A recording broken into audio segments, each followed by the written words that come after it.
शिवं शिवं। नमस्कार, आप सबका हमारे चैनल श्रीमद् होम रेमेडीज़ पर स्वागत है। और इस वीडियो में हम आपको बताने जा रहे हैं केमद्रुम लॉकेट के बारे में। ये केमद्रुम लॉकेट है, 3 रुद्राक्षों का मिलन है ये, जो चंद्रमा के लिए है, बृहस्पति के लिए है और बुध के लिए है।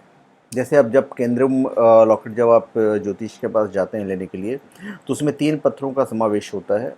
मोती होता है, पन्ना भी होता है, या फिर पुखराज भी साथ में होता है। तो 3 स्टोन का, 3 सेमी प्रीसियस स्टोन का या 3 प्रीसियस स्टोन का वो मिलन होता है। तो सबसे पहले आपको जानना यह है कि केमद्रुम योग होता क्या है, हम इतना डरते क्यों हैं। पहली बात तो मैं बता दूं, इतना डरने की आवश्यकता नहीं है। नुकसान करता है ये, पर कभी कभी फायदा भी करता है। केमद्रुम योग चंद्रमा द्वारा निर्मित एक महत्वपूर्ण योग है। चंद्रमा से द्वितीय और द्वादश स्थान में किसी भी ग्रह के न होने पर केमद्रुम योग बनता है। इसके अलावा यदि चंद्र किसी ग्रह के साथ युति न हो या चंद्रमा पर किसी अन्य शुभ ग्रह की दृष्टि न पड़ रही हो, तो भी केमद्रुम योग का निर्माण होता है। ध्यान रहे, इस योग के निर्माण में छाया ग्रह कहे जाने वाले राहु केतु का गणना नहीं किया जाता है, पर यह भी माना जाता है कि योग ज़्यादा अनिष्टकारी नहीं होता है। इस योग में व्यक्ति को सदैव अशुभ प्रभाव ही नहीं मिलते, अपितु इस योग में व्यक्ति को जीवन में आ रही परेशानियों में से संघर्ष करने और जूझने की क्षमता की शक्ति मिलती है। योग बहुत सारे होते हैं। क्या स्टोन जो है, जैसे गुरु का हम पुखराज पहनते हैं, बुध के लिए हम पन्ना पहनते हैं, चंद्र के लिए हम मोती पहनते हैं, तो कभी कभी हमें नुकसान भी कर देता है। इसलिए मैं हमेशा रुद्राक्ष रिकमेंड करता हूँ। और फिर हमारे बजट में आ जाता है। हर आदमी पुखराज, पन्ना और मोती ओरिजिनल जो होते हैं वो धारण नहीं कर सकते हैं। सब्स्टिट्यूट पहन के उतना ज़्यादा फ़ायदा नहीं होगा, तो मैं रुद्राक्ष रिकमेंड कर रहा हूँ। तो इसमें 3 धागे भी, इसमें 3 हैं। ये देखिए 3 धागे हैं, सफ़ेद, पीला और हरा। रुद्राक्ष भी 3 है। ये तो मैं नहीं बताऊंगा कि कौन कौन से रुद्राक्ष है, ये तो जब आप मंगाएंगे तो सर्टिफिकेट में रहेगा ही रहेगा कि किन 3 रुद्राक्षों के साथ मिलाकर केमद्रुम योग का निवारण के लिए ये लॉकेट बनाया गया है। तो पहली बात तो केमद्रुम योग के और भी उपाय हैं जो इस लॉकेट को पहनने के साथ यदि आप करते हैं तो निश्चित तौर पे आपको लाभ मिलेगा ही मिलेगा। कभी कभी क्या होता है कि केमद्रुम योग से प्रभावित जातक स्त्री, अन्न, घर, वस्त्र और परिवार से विहीन हो जाता है, गरीब हो जाते हैं। ऐसा भी होता है। पूरी जीवन इधर उधर भटकाव वाले जीवन व्यतीत करना पड़ता है। केमद्रुम योग के बनने पर संघर्ष और अभाव से ग्रस्त जीवन व्यतीत करना पड़ सकता है, दुर्भाग्य का सूचक माना जाता है। पर यदि इसे भंग हो गया, यदि भंग करना है, तो फिर कभी कभी केमद्रुम योग कन्वर्ट होकर राजयोग भी बन जाता है।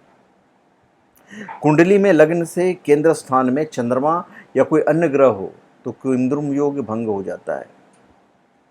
इसके अलावा कुंडली में कुछ अन्य स्थितियां बनने पर भी ये योग भंग होता है, जैसे कि चंद्रमा ग्रह सभी ग्रहों से दृष्ट हो, या शुभ स्थान में चंद्रमा हो, अथवा चंद्रमा शुभ ग्रहों से युक्त हो एवं पूर्ण चंद्रमा लग्न स्थिति में हो, या 10वें भाव में चंद्रमा उच्च स्थान पर बैठा हो, या केंद्र स्थान में चंद्रमा पूर्ण बली हो, या कुंडली में सुनफा अनफा योग तथा ध्रुधरा योग बन रहा हो, तो ऐसी स्थिति में केमद्रुम योग भंग हो जाता है।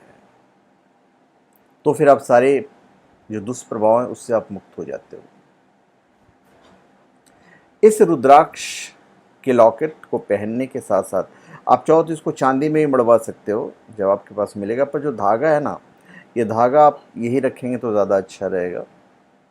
आप सोमवार की पूर्णिमा अथवा सोमवार को चित्रा नक्षत्र के दौरान लगातार 4 वर्ष तक पूर्णमासी का व्रत रखिए। रोजाना श्री सूक्त का पाठ कीजिए। ये आपको सोमवार के दिन पहनना है। बिल्कुल धूप बत्ती दिखाना है, गंगाजल से स्नान करना है और उसके बाद आरती वगैरह दिखानी है। फिर भगवान शिव को पहले अर्पण करना है और उसके बाद अपनी मनोकामना उनको बतानी है कि हम इस वजह से इन 3 रुद्राक्षों को पहन रहे हैं। 3 रुद्राक्षों का मिलन है। ये तो 2 मुखी रुद्राक्ष है, कि दो मुखी तो खास करके पहना जाता है, और बाकी एक रुद्राक्ष गुरु के लिए है और दूसरा जो है वो बुद्ध के लिए है। उपाय ये भी है कि किसी भी सोमवार को भगवान शिव के मंदिर में जाकर पवित्र शिवलिंग पर गाय का कच्चा दूध चढ़ाइए, पूजन से लाभ होगा। और इसके साथ ही भगवान शंकर और माता पार्वती की भी पूजन कीजिए। ओम नमः शिवाय आपका मंत्र है, जितना ज़्यादा पढ़ेंगे, पर संकल्प लेके पढ़िएगा, बिना संकल्प मत पढ़िए। संकल्प लीजिए कि आप क्यों पढ़ रहे हैं, डेफिनेटली फ़ायदा होगा। अपने घर में दक्षिणावर्ती शंख की स्थापना कीजिए, शंख का पानी पूरे घर में छिड़किए, शंख के पानी को पीजिए। मोती आप हमेशा पहन सकते हैं, नहीं पहनना है आप मोती को हमेशा अपने पास रखिए, फ़ायदा करेगा। चंद्रमा से संबंधित जितनी वस्तुएं आप दान कर सकते हैं, जैसे दूध, दही, चावल, पानी, ये सब सारी चीज़ें आप दान दे सकते हैं। चांदी का चौकोर टुकड़ा भी आप रख सकते हैं। तो बहुत सारे उपाय हैं। मैंने, जैसे आपको समझिए 3 रुद्राक्ष नहीं पहनना है, तो फिर आप 2 मुखी रुद्राक्ष सिर्फ सफ़ेद धागे में सोमवार को धारण कीजिए, इससे भी आपको बेनिफिट मिलेगा। ये तीनों अगर आप पहनते हो तो और ज़्यादा बेनिफिट मिलेगा। तो मैंने आपको सारे उपाय भी बता दिए और केमद्रुम योग के बारे में बताया है। तो धन्यवाद, आप सबका हमारे चैनल पे स्वागत है। आप हमारे चैनल पे सब्सक्राइब करें, अपने कमेंट दीजिए, और हम चाहेंगे कि हमारी वीडियो को आप शेयर कर दीजिए।